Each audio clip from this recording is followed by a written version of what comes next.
Los versículos del 9 al 12.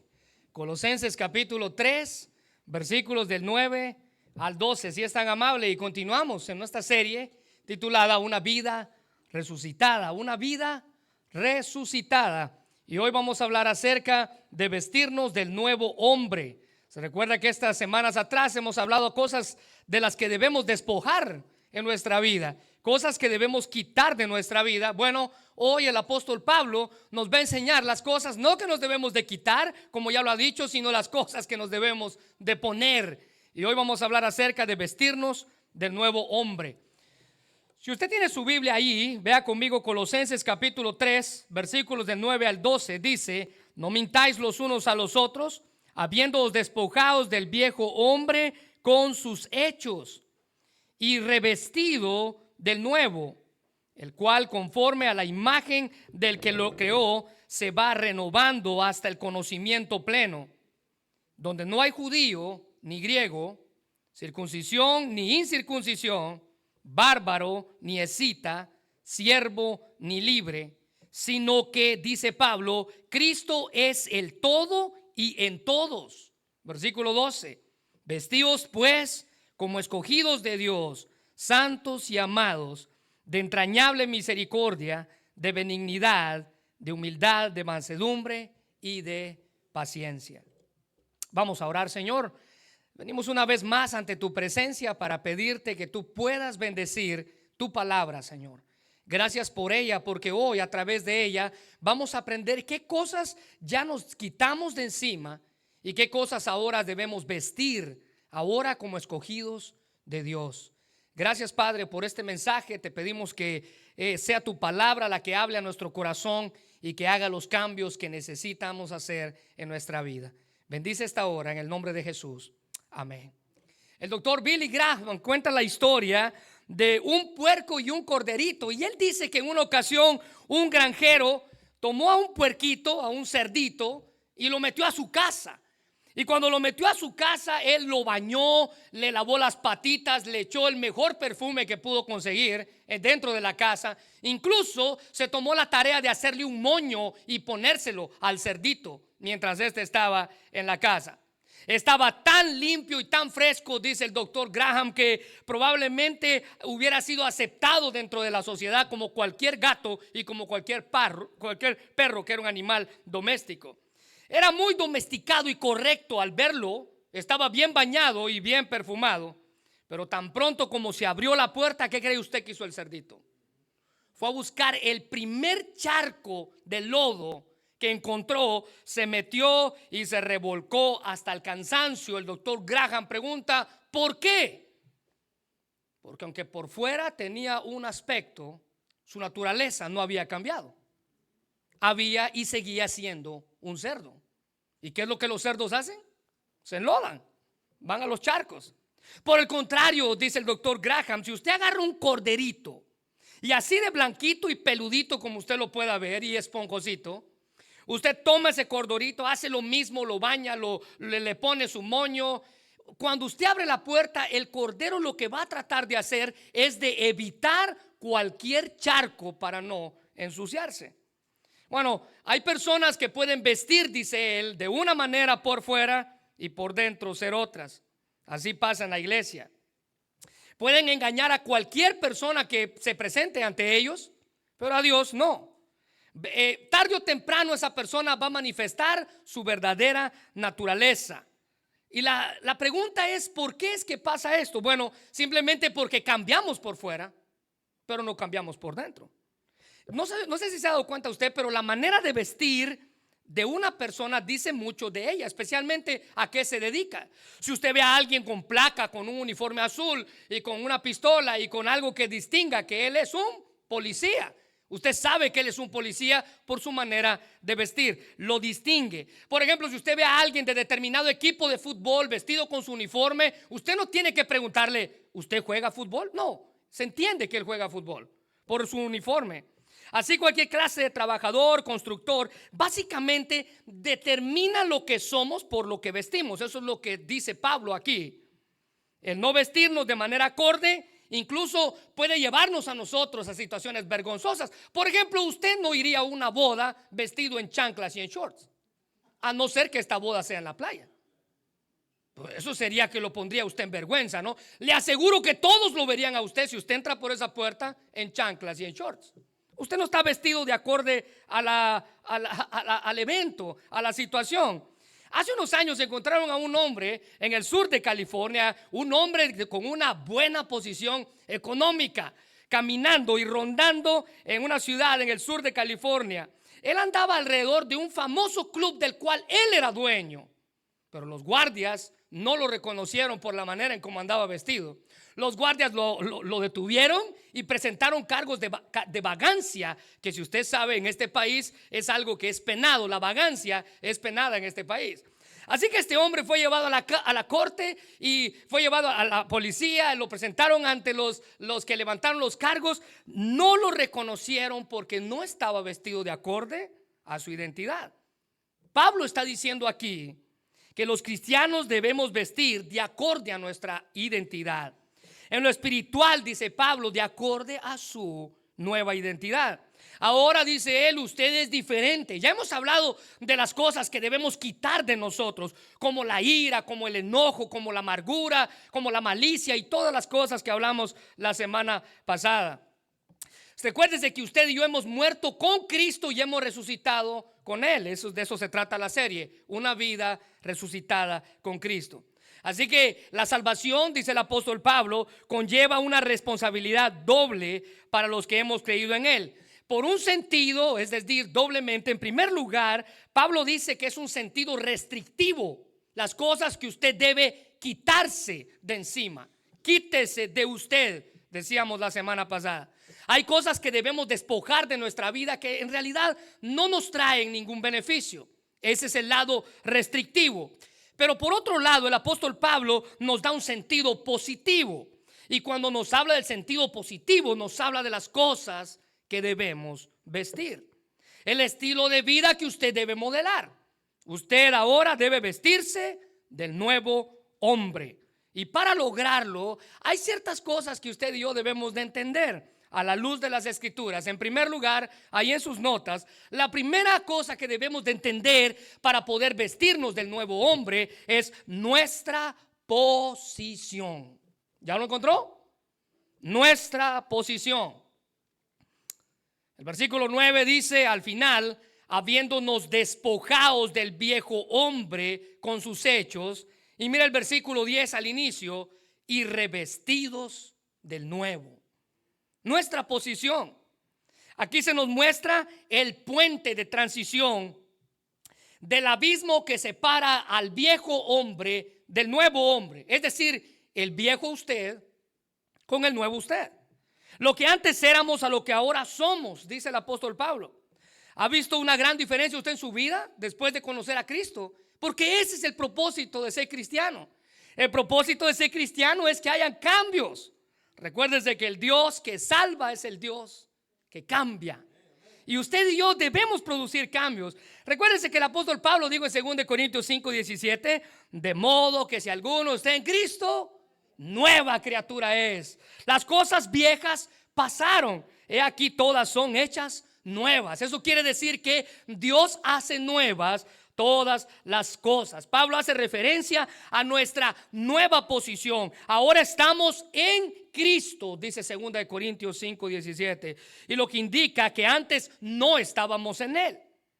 Pero esta breve frase contiene una profunda enseñanza que nos muestra la importancia infinita de la salvación y el cambio que se tiene cuando usted y yo depositamos nuestra confianza en Dios. Hay tres cosas ahí que este versículo nos enseña. En primer lugar, la seguridad de que como cristianos tenemos en Cristo.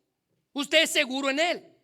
Usted es seguro en Él. Fue Él, dice la Biblia, quien por amor cargó nuestros pecados en su propio cuerpo. Fue Él quien por amor sufrió el juicio que a usted y a mí nos correspondía. Dios tenía que castigar el pecado y lo hizo en Cristo. Ahora nota en segundo lugar, la seguridad futura que como cristianos tenemos en Cristo. Él es la resurrección verdadera. En Él está la vida eterna y usted y yo estamos seguros en Él. Y nota en tercer lugar, la participación que como cristianos tenemos de la naturaleza divina en Cristo. En Cristo, usted es una nueva criatura. Ahora, note que Pablo dice, y habiéndonos, en el versículo 9, si usted tiene ahí su Biblia, Colosenses 3:9, dice, habiéndonos. Y el habiéndonos señala esa transición de la cual ya le hablé. Usted cambia de posición. Usted estaba parado en un lugar, ahora está parado en otro lugar. Es una transición que ya es un hecho. Ya en nuestra vida nos hemos despojado de aquellas cosas de las que hemos hablado. Pero la salvación, hermanos, es transformación. El viejo hombre se va y en su lugar, dice Pablo, viene uno nuevo. Porque el Dios que salva es el Dios que cambia. Alguien dijo que el viejo hombre no puede experimentar la conversión, ni puede ser renovado, solo puede ser restituido por uno nuevo. Ahora, aquí hay una pregunta que está ahí en sus notas. ¿Qué es el viejo hombre? No vea a su marido, por favor, pero pregúntese, ¿qué es el viejo hombre? El viejo hombre es el hombre no regenerado. Es esa naturaleza antigua con la que nacimos. Es la identidad pasada que no había sido regenerada y que tuvo su origen en Adán desde la caída. Es más, la Nueva Traducción Viviente, que está ahí en sus notas, dice la vieja naturaleza cuando habla del viejo hombre. Es lo que éramos antes de conocer a Cristo. El viejo hombre, dice la Biblia, que es pecaminoso, es corrompido, es detestable. En su lugar, usted y yo debemos no regenerarlo, debemos sustituirlo por uno nuevo. Y ese nuevo hombre, una nueva naturaleza que nos muestra a un nuevo hombre regenerado. Y aunque los cambios producidos en la vida del cristiano son parte de la labor del Espíritu Santo en nosotros, somos nosotros los que promovemos esos cambios y los buscamos. ¿Sabe qué quiero decir con esto? Usted no cambia, ¿sabe por qué? Porque usted no quiere. No hay otra razón. Usted sigue siendo el mismo porque a usted le gusta ser así. Usted no cambia porque usted no quiere. Dios le ha dado todo. Le ha dado a Cristo, le ha dado la salvación, le ha dado el Espíritu Santo. Mire lo que dice Efesios 4:22 al 23. Pablo dice, en cuanto a la pasada manera de vivir, note esta frase, despojaos, y quiero que la subraye por favor, del viejo hombre que está viciado conforme a los deseos engañosos, y renovaos en el espíritu de vuestra mente. ¿Se recuerda que le dije que hay cosas que Dios hace por usted, pero hay otras que usted tiene que hacer por usted mismo? Bueno, estas dos son unas. En primer lugar, versículo 22, despojaos. En segundo lugar, versículo 23, renovaos en el espíritu de vuestra mente. El despojarnos aquí indica a quitarnos algo por completo. La semana pasada creo que les dije, tal y como un mendigo decide deshacerse de sus harapos y de toda esa vestimenta sucia y vieja que ya no va a volver a usar. Hace referencia al arrepentimiento que ha venido en la vida de una persona y a su sumisión ante Dios. El doctor MacArthur dice que la salvación es una unión espiritual con Jesucristo que describe en términos de muerte más sepultura del viejo hombre y la resurrección del nuevo hombre que se levanta para andar en vida nueva. Nuestra vieja manera de vivir, dice Pablo, tenemos que dejarla atrás. La que teníamos antes de que creyéramos en Cristo, eso es cosa del pasado. Debemos dejarla atrás como la ropa vieja que usted ya no va a volver a usar. Esto es tanto una decisión que hacemos para toda la vida, como cuando usted acepta el regalo de la salvación, como un compromiso consciente que usted hace diariamente. Usted y yo no andamos por impulsos, usted y yo no andamos por deseos. Debemos ubicarnos en nuestro nuevo papel, apuntar a una nueva dirección, una dirección apropiada de la línea del pensamiento del Espíritu Santo. Él mora en usted, ahora usted es diferente. Ahora note que Pablo dice, y renovaos en vuestra mente, en el versículo 10. Hace referencia a nuestra salvación que incluye la mente. Para los judíos la mente era el centro de todo su ser. Todos sus sentimientos y entendimientos se daba en la mente. así como los motivos y las acciones procedían del centro de su ser, y para ellos el centro de su ser era la mente. Y cuando Cristo viene a nuestra vida, dice la Biblia que Él cambia todo. Él cambia su manera de actuar, su manera de vivir, su manera de pensar, su manera de pensar. Ese nuevo hombre es una nueva criatura, un nuevo hombre, una nueva naturaleza, alguien regenerado. Pablo le llama a alguien nuevo. Mira el versículo 10. Y revestidos del nuevo, dice el apóstol Pablo. Y esto hace referencia a la nueva identidad, una identidad diferente. El nuevo hombre es una nueva criatura. Su andar es diferente. Ahora usted anda en amor, ahora usted anda en la luz de la verdad de Dios, ahora usted anda en sabiduría, ahora usted es una nueva criatura que ama a Dios y su palabra más que nada en el mundo. Ahora usted odia el pecado, ahora usted busca la justicia. Dice Pablo que Él es la imagen del que lo creó. Dios quiere, hermanos, que todos los que hemos creído en Él, de tal manera que podamos cada vez más ser semejantes a su Hijo. Mira el versículo 10. El cual conforme a la imagen del que lo creó, se va renovando hasta el conocimiento pleno. Mire, la Biblia ve a los hombres de dos maneras. La Biblia los ve en Cristo o la Biblia los ve en Adán. Y no existe un punto intermedio entre estos dos. Al igual que es imposible estar en Adán y estar en Cristo al mismo tiempo. Es imposible tener un nuevo hombre y un viejo hombre viviendo dentro de usted al mismo tiempo. Tenemos entonces la bendición de cambiar nuestra posición. Antes estábamos en Adán y atacábamos de acuerdo a nuestra naturaleza. Actuábamos, vivíamos de acuerdo a nuestra naturaleza. Pero ahora usted y yo, dice Pablo, hemos resucitado con Cristo. Ahora vivimos a una vida resucitada, lo que significa es estar en Él. Ahora la pregunta es, si yo ya fui resucitado, si yo ya estoy en Cristo, ¿por qué los creyentes pecamos si el viejo hombre se supone que ya se fue de nosotros? ¿Por qué? Bueno, mire, la respuesta es sencilla, y aunque usted le pueda dar muchas vueltas a esa pregunta, los creyentes pecamos y seguimos siendo pecadores porque el nuevo hombre habita en un cuerpo viejo. Todavía esos deseos que antes tenía están allí. Alguien dijo, son bestias dormidas. No se puede matar, está allí. Y tarde o temprano esos deseos quieren salir. Esa carne lucha contra el espíritu. El hombre viejo lucha contra el hombre nuevo. Pablo explicó más esto, y aunque parece un trabalenguas, quiero que usted vaya a Romanos, allá en su bosquejo, capítulo 7, versículo 15. Note lo que Pablo dice. Porque lo que hago no lo entiendo, pues no hago lo que quiero, sino lo que aborrezco. Eso hago. ¿Qué está diciendo ahí el apóstol? Hay una lucha dentro de mí. Hay una lucha por querer hacer el bien, pero yo no hago el bien que quiero, sino el mal que no quiero. Y aquí tenemos, más que la explicación, es un grito de un hombre desesperado, de entender que a pesar de que él está en Cristo, su naturaleza vieja quiere salir de él. Él describe la experiencia que cualquier cristiano tiene de la lucha contra el pecado o de tratar de agradar a Dios. Nunca debemos de subestimar al pecado, hermanos. Nunca debemos de intentar luchar contra él con nuestras propias fuerzas.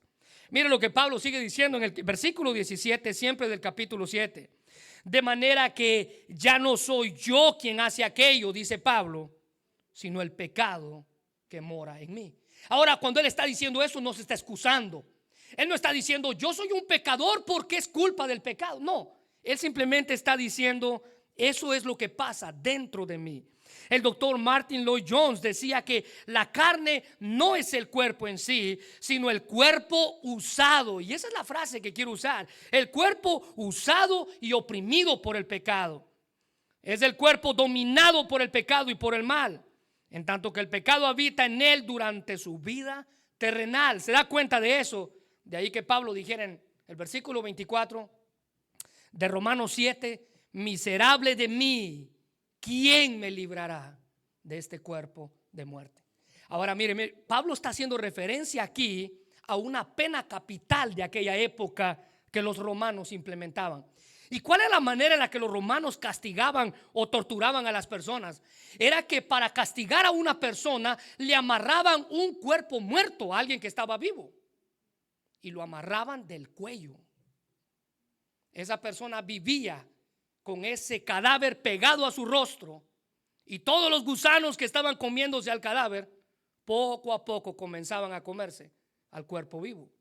Así es como Pablo describe la lucha interna que él tenía. El hombre nuevo, dice Pablo, está completo, pero él tiene la capacidad tanto de pecar como de crecer. Y así como un bebé nace y crece, el bebé está completo en toda su facultad, todos sus miembros están listos, su cerebro, su corazón está listo, pero él tiene la facultad de crecer. El bebé está completo, pero puede crecer. Él dice en el versículo 10 que nuestro hombre interior se va renovando. Según de Corintios 4:16 dice: por tanto, no desmayamos antes, aunque este hombre exterior, es decir, su cuerpo, es decir, su naturaleza, se va desgastando, el interior, no obstante, se renueva día con día. No importa qué tan arrugado usted se ve en el espejo, su espíritu puede estar joven. Y el renovarse aquí tiene que ver con algo nuevo de calidad, ser mejor, ir hacia adelante y no hacia atrás. Una nueva vida que nunca antes se había experimentado. Y ese es el contraste de la oposición. Este es el contraste con la naturaleza depravada que antes teníamos y la nueva naturaleza que hoy tenemos y que sigue constantemente renovándose hasta que, versículo 10, hasta que lleguemos al conocimiento pleno. Y esto se refiere a un conocimiento completo y profundo de Cristo y de Dios. William Hendrickson decía que cuando un hombre es guiado hasta las aguas de la salvación, él dice, al principio estas aguas llegan al tobillo, luego mientras él va caminando las aguas llegan hasta la rodilla, y cuando él va profundizando, dice, llegan hasta sus lomos, y finalmente solo es posible atravesarlas nadando. Esa es la meta del conocimiento que el creyente forma en Cristo. Él tiene que ser a la imagen de aquel que lo creó. El nuevo hombre se vuelve cada vez más como el Señor Jesús. El nuevo hombre continuará progresando hasta que él sea completamente como su Salvador. Muy bien, en primer lugar, necesitamos entender nuestra posición. Pero note, en segundo lugar, necesitamos entender, dice el apóstol Pablo, nuestra identidad. En el versículo 11, él dice, donde no hay griego ni judío, circuncisión ni incircuncisión, bárbaro ni escita, siervo ni libre, sino que Cristo es el todo y en todos. Una vida resucitada, hermanos, también trae beneficios a la iglesia. Así como nos hemos despojado de los hábitos que el viejo hombre tiene, escuche bien esto, la iglesia también se despoja de antiguas barreras que separaban a sus miembros. Es triste decirlo, pero durante toda la historia de la iglesia han habido cosas dentro de la iglesia que han separado a los miembros de la iglesia. Dentro de una iglesia, hermanos, no hay lugar para barreras, ni para pretensiones sociales o culturales. Usted es de esta nacionalidad, yo soy de esta nacionalidad, yo hablo tal lengua, yo hablo tal. Bueno, dentro de una iglesia no existe eso. Dios ha unido, mire, piense en esta iglesia. Dios nos ha unido de diferentes nacionalidades, con diferentes culturas, diferentes modismos, incluso algunos con diferentes idiomas. ¿Y con qué hizo todo eso? Con el propósito de convertirnos en un solo cuerpo. Dentro de la iglesia no puede haber divisiones. Dentro de la iglesia no puede haber barreras ni culturales, ni generacionales, ni sociales. Y es triste, pero muchas veces esas pequeñas cosas crean barreras. Las pequeñas cosas. Y déjeme darle un ejemplo. Para las personas que hablan inglés, ¿esto en inglés se dice? No, todos fuertes, los que hablan inglés. Para las personas que hablan inglés, ¿esto en inglés se dice? Muy bien, straw. Esto se dice straw. Muy bien, para los hermanos que son de Centroamérica, ¿a esto en Centroamérica se le dice? Muy bien. Para los hermanos que son de México, ¿a esto en México se le dice? Para los hermanos que son de Venezuela, ¿a esto en Venezuela se le dice?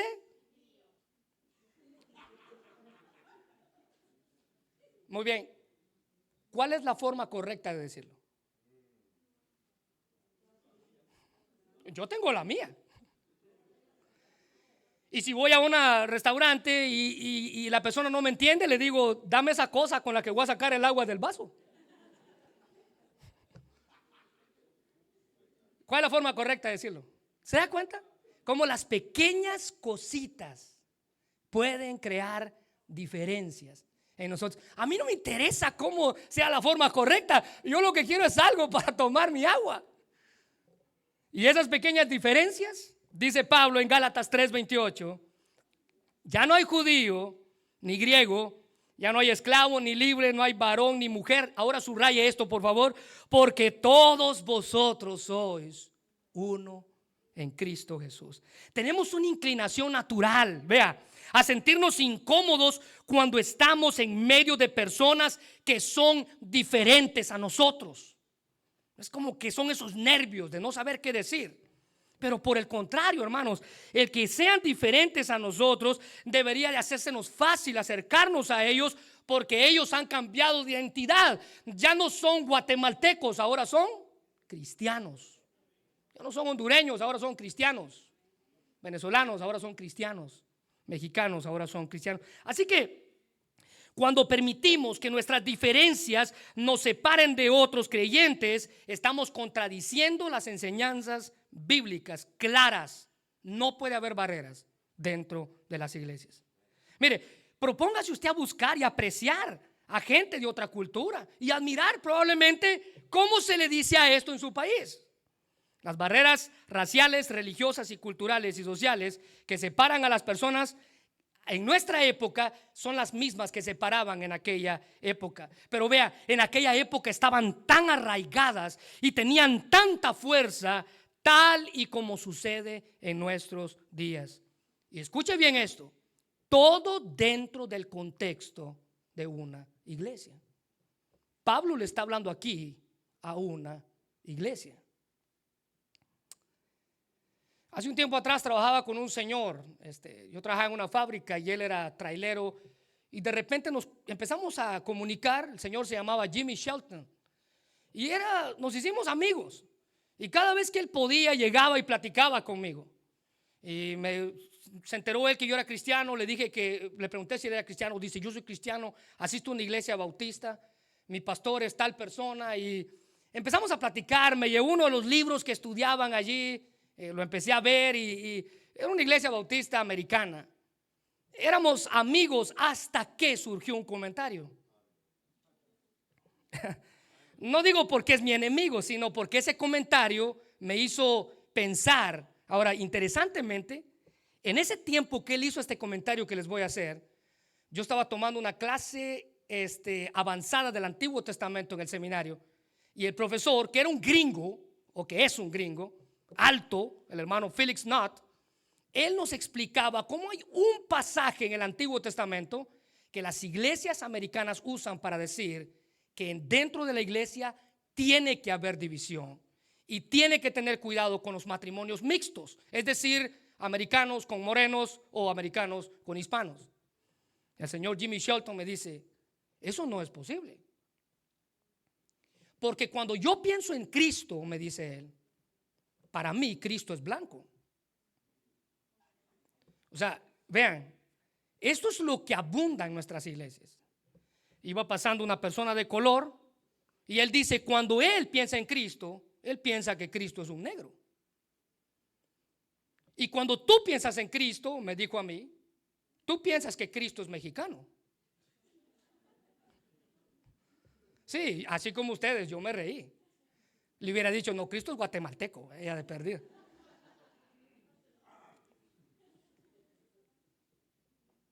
Ese día terminamos de una plática a una discusión porque yo no podía entender cómo alguien en pleno siglo XXI todavía sigue pensando de esa manera. Cristo era judío. Y cuando usted piensa en Cristo, usted piensa en alguien judío. Era tan común él, no tenía nada de especial en su rostro. Era tan común que cuando los soldados llegaron a apresarlo, Judas tuvo que besarlo y decirles a los soldados, al que yo bese, ese es. Era tan común Jesús en su apariencia que cuando los soldados llegaron y él se presenta frente a ellos, él les dice, ¿a quién buscan? Ellos le dijeron, a Jesús, el Nazareno. O sea, tuvieron que preguntar, ¿dónde está? Hermanos, estas son las diferencias que existen dentro de nuestras iglesias, igual que las que existían en aquel tiempo. Note las diferencias que Pablo menciona allí. Pablo dice entre el griego y el judío, y estos eran los que estaban bajo la circuncisión y los que no estaban bajo la circuncisión. Estaban separados por barreras raciales y religiosas inquebrantables. Los judíos rechazaban a todos los que no eran como ellos, porque ellos se creían una raza superior. Ellos decían, nosotros somos una raza pura y todos los demás son razas mixtas. Tanta era la separación que existía entre los judíos que ellos, los judíos, rehusaban entrar a la casa de un gentil, de alguien que no fuera judío. Y está de más mencionarlo, ustedes y yo no somos judíos. Tampoco aceptaban comida de un gentil, mucho menos compraban carne en una carnicería gentil. Cuando regresaban a Israel, los judíos, antes de entrar a la ciudad, se sacudían el polvo de los pies diciendo, no vamos a traer el polvo de ellos a nuestra ciudad. Lo que es obvio a simple vista es que los gentiles tenían la misma actitud contra los judíos. Pero el evangelio, hermanos, rompió las barreras. Ahora en Cristo dice, ya no hay judíos ni gentiles, porque ellos eran uno. Efesios 2, 4 al 16 dice, porque Él, dice Pablo, refiriéndose a Cristo, es nuestra paz, y de Él ambos pueblos hizo uno, judíos y gentiles, derribando la pared que intermediaba de separación. Versículo 15, aboliendo en su carne las enemistades, la ley, los mandamientos expresados en ordenanzas, para crear en sí mismo de los dos, judíos y gentiles, uno solo y un nuevo hombre, haciendo la paz. Versículo 16, mediante la cruz reconciliar con Dios a ambos pueblos en un solo cuerpo, matando en ella, en la cruz, las enemistades. En la cruz se acabó su nacionalidad. Ahora usted es cristiano. Vea la segunda diferencia que Pablo menciona. Pablo habla del bárbaro o escita, que los griegos o los judíos tenían una posición importante, pero los bárbaros eran los de bajo estatus. Era un término que los griegos usaban para burlarse de aquellos que no pertenecían al estatus social en el cual ellos sí pertenecían. Y de entre los bárbaros, dice Pablo, los escitas eran los más odiados y temidos. Eran un pueblo nómada, es decir, que no tenían un lugar donde establecerse. Eran notables por su salvajismo. Fueron los más aborrecidos y temidos de entre las etnias extranjeras. El historiador Flavio Josefo decía, los escitas se deleitan en matar a las personas y eran poco más que bestias salvajes. Así es como los describía. En el mundo antiguo era impensable, escuche bien esto, reunir en una iglesia a los bárbaros, escitas, judíos y griegos o gentiles. Pero eso fue precisamente lo que ocurrió. Cristo vino a derribar las barreras culturales que separaban a los hombres. Ahora nota en tercer lugar, dice ahí los libres y los esclavos. Para muchos de los judíos, los esclavos no eran más que herramientas vivientes, así era como ellos les llamaban. El asunto aquí es tanto que esclavos como libres llegaban a la salvación por la predicación del mismo evangelio, el Cristo resucitado. Ambos se convertían en hermanos. Y algunos historiadores dicen que era común que en la iglesia primitiva el esclavo fuera pastor y el amo, o sea, el dueño del esclavo, simplemente fuera un miembro. 1 Corintios 12:13 dice: porque por un solo espíritu fuimos todos bautizados en un cuerpo, sean judíos, sean griegos, sean esclavos o sean libres, y a todos se nos dio de beber de un mismo espíritu. Mire, déjeme explicar algo. Tan importante era este pensamiento para el pueblo cristiano al cual el apóstol Pablo le estaba escribiendo, que Pablo escribió una carta a un hombre llamado Filemón, que si usted no lo sabía, está en la Biblia. Filemón era un miembro prominente de la iglesia de Colosas, de la cual estamos estudiando. Y vea cómo las cosas se conectan. Filemón, a quien Pablo le escribe una carta que está en la Biblia, era un miembro importante de la iglesia de Colosas. Se considera que Filemón había sido salvo en el ministerio de Pablo, pero además muchos dicen que Filemón tenía recursos económicos, ya que la Biblia dice que él tenía una casa tan grande que la iglesia al inicio se reunía en su casa. Filemón tenía un esclavo llamado Onésimo, quien no era creyente, y siendo no creyente robó dinero a su amo y huyó. Al igual que muchos prófugos, Onésimo huyó a Roma, que era la capital en aquella época, y él quería perderse entre la multitud y que nadie lo encontrara. Pero por medio de distintas circunstancias que la Biblia no menciona, Onésimo, estando en Roma, conoce a Pablo y se convierte por la predicación del evangelio que el apóstol Pablo daba. El apóstol Pablo dice en la Biblia que amó a este esclavo prófugo llamado Onésimo. Y aunque estaba sirviendo en la iglesia en Roma, Pablo quería que Onésimo se quedara allí en Roma, pero también quería que fuera a arreglar las cosas con su amo anterior. Él sabía que Onésimo había defraudado a la ley y estaba defraudando a su amo. Básicamente Onésimo podía caer preso por haber robado. Él tenía que regresar. Entonces Pablo le envía de vuelta con otro colaborador, es decir, envía a Onésimo y a Tíquico juntos para que vayan a hablar con Filemón.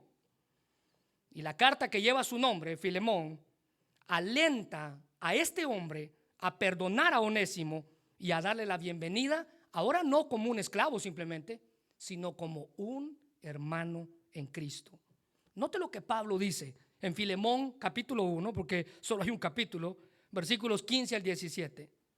Porque quizás para esto se apartó de ti por algún tiempo, para que le recibieses para siempre. Versículo 16, ya no como esclavo, sino como más que esclavo, como un hermano amado, mayormente para mí, dice Pablo, por cuanto más, pero cuanto más para ti, tanto en la carne como en el Señor. Versículo 17, así que si me tienes por compañero, o sea, es decir, si tienes algún aprecio por mí, dice el apóstol Pablo, recibe a este hombre en tu casa. Las barreras, hermanos, que como hombres podemos levantar, no tienen cabida dentro de una iglesia, ya que la Biblia dice en el versículo 11 al final, sino que Cristo es el todo y en todos. Cristo habita en cada creyente, todos somos por igual en Jesús. Jesús es quien rompe todas esas barreras sociales, religiosas, culturales, todo lo que existe, y une a los creyentes en un solo hombre. Ahora, note la tercera cosa que debemos entender. Ya hablamos nuestra posición, nuestra identidad, y en tercer lugar, nuestro vestir. Versículo 12.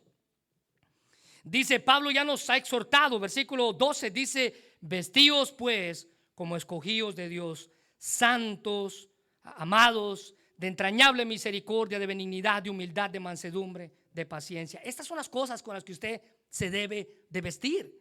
Pablo ya nos había dicho las cosas que debemos de quitar. Pero ahora Él nos señala las cosas que como creyentes debemos de vestir. Y eso es en respuesta a que hemos modelado una vida resucitada en Cristo. Nuestra identidad produce en nosotros algo nuevo. Dios nos escogió para que fuésemos su pueblo. Dice el versículo 12, como escogidos de Dios, santos. Y recuérdense que santo aquí es apartado para un propósito especial. Pero el que Dios nos llame amados es el objeto del amor de Dios, somos usted y yo. Dios nos ama a pesar de cómo usted y yo somos. Y en consecuencia a ese amor es que debemos ser diferentes. Los cristianos debemos ser diferentes a todo lo que nos rodea. Los cristianos somos diferentes a todas las circunstancias que pasan a nuestro alrededor. Pablo nos muestra que hay ciertas cualidades que deben ser las vestiduras del nuevo hombre, las que usted y yo debemos de ponernos. Y note que cada una de estas cosas que voy a mencionar muestran un rasgo del carácter que usted y yo debemos marcar en nuestra vida. En primer lugar, Pablo dice que la primera cosa con la que usted se debe vestir es con una tierna compasión. El versículo 12 dice, entrañable misericordia. Y al afirmar que algo viene de las entrañas o entrañable, se refiere a las partes internas de su cuerpo. Vístanse, dice él, de una compasión profunda.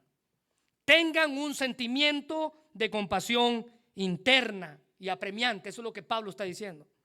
Note que Lucas 6:36, Jesús dijo, sed pues misericordiosos como vuestro Padre también es misericordioso con ustedes. En Mateo 9:36 dice que eso fue algo que Jesús modeló. Y al ver las multitudes, tuvo compasión de ellas. ¿Por qué? Porque las vio desamparadas y dispersas como ovejas que no tienen pastor. Él tuvo compasión de ellas.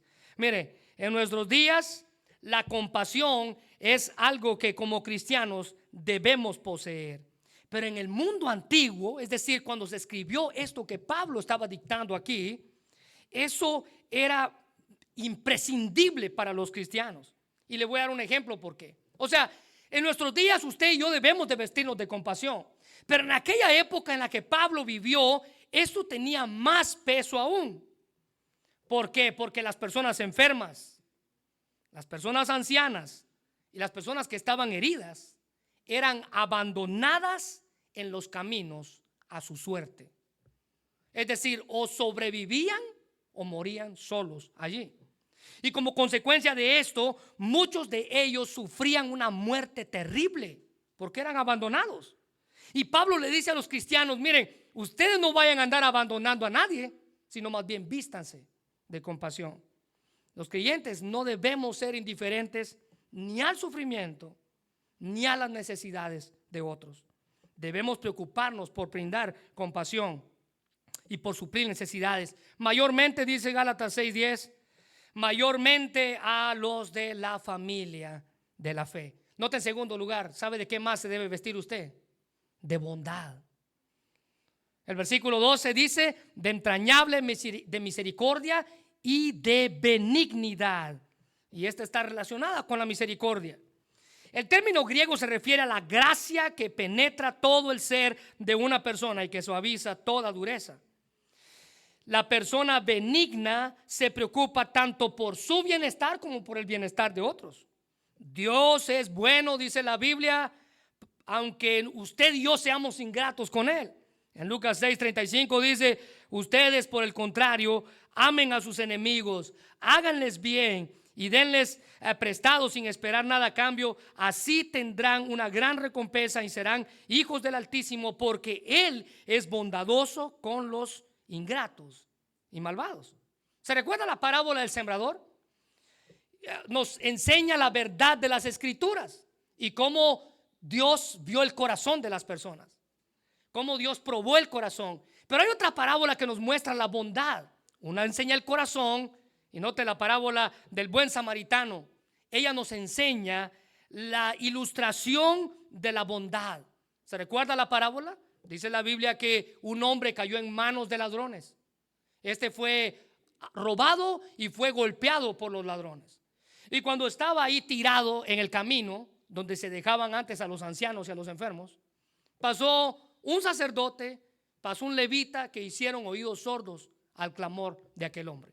Pero de repente pasó un samaritano y este se bajó donde este hombre estaba, arriesgó su vida porque los ladrones podían estar ahí cerca y golpearlo a él y robarlo a él también.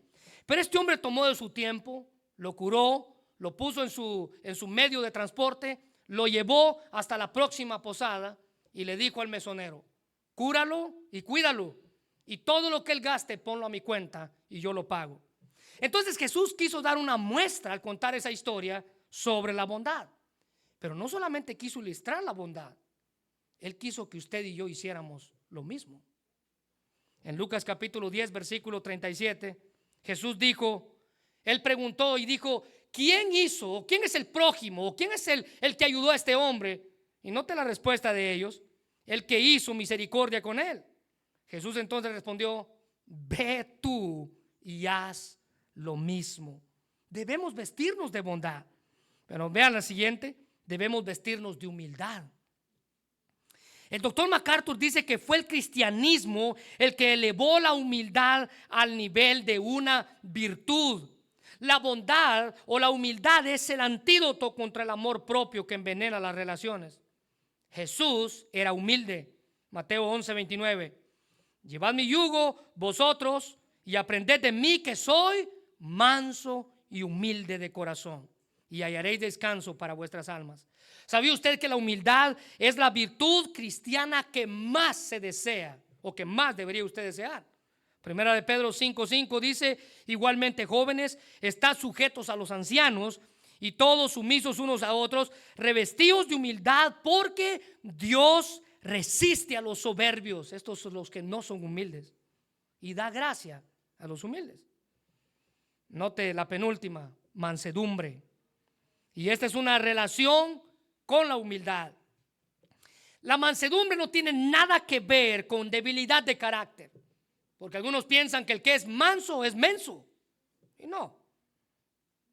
La mansedumbre tampoco tiene relación con la flaqueza, sino que la mansedumbre viene como un fruto del Espíritu Santo y debería caracterizar la conducta de todo cristiano. Gálatas 5:23, que los frutos del Espíritu son, versículo 23, mansedumbre, templanza, y contra tales cosas no hay ley.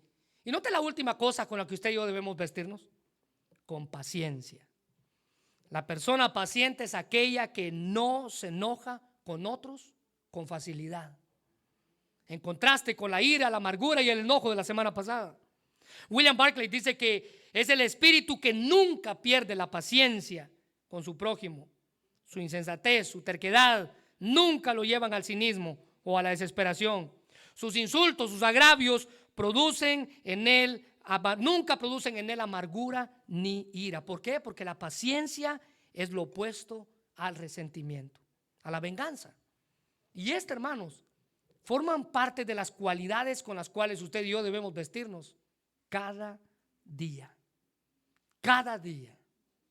Es decir, que cada vez que usted se levante y usted esté listo para ir a trabajar, trate de ponerse estas cualidades en su vida y modelarlas dentro de nuestros lugares de trabajo. Nos hemos vestido de muchas maneras, pero esta es una que necesitamos hacer si usted y yo debemos y queremos modelar una vida resucitada. Quiero invitarle a que cierre sus ojos. Vamos a orar. Señor,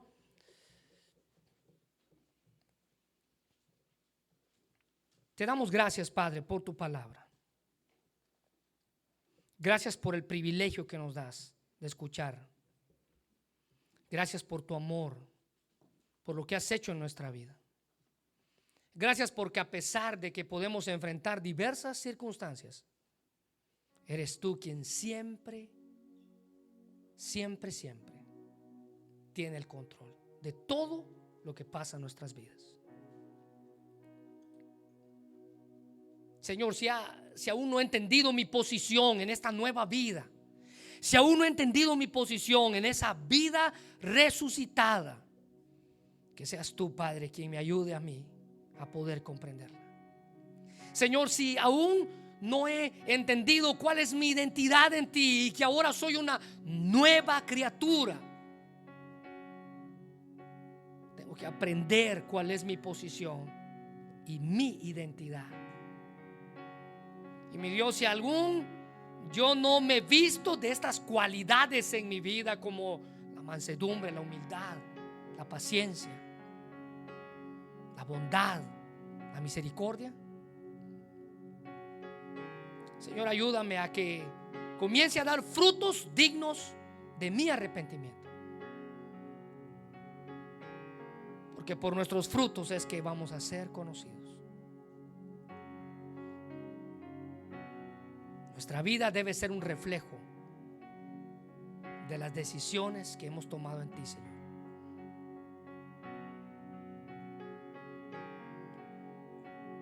Hermano, yo no sé si usted aún todavía lucha con modelar estas cosas en su vida.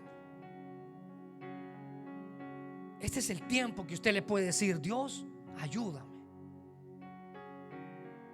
Necesito despojarme de lo que ya no hace nada bien en mí y comenzar a vestirme de las cosas que sí tienen que modelarse. Dios, ayúdame a quitarme esas cosas como ropa vieja que ya no voy a volver a usar y a vestirme del nuevo hombre que fue creado según la imagen de Jesús.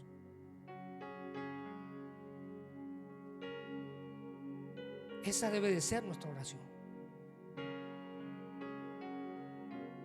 Esa debe de ser nuestra oración. Señor, gracias por tu palabra. Y permite que cada día podamos cambiar para ti, Señor. Porque el Dios que salva es el Dios que cambia, que hace nuevas todas las cosas, que hace nuevas todas las cosas. Porque Cristo es en todo y por todos. Señor, no dejes que ninguna barrera social, cultural o cualquier cosa que pueda existir en el mundo venga a dañar la unidad que puede haber dentro de una iglesia. Todos hemos salvado con el mismo sacrificio. Todos hemos sido salvados en la misma cruz. Y esa cruz es la que nos da la identidad. Ahora somos cristianos. Nuestra identidad. Y por ese motivo debemos vestirnos como tal. Con misericordia, con bondad, con humildad. Señor, gracias por tu palabra. En el nombre de Jesús. Escogido, perdonado, yo soy quien dices que soy. Vas conmigo, a mi lado, y yo soy quien dices que soy. Vamos una vez más. Escogido, perdonado, yo soy quien dices que soy. Vas conmigo, a mi lado, yo soy quien dices que soy.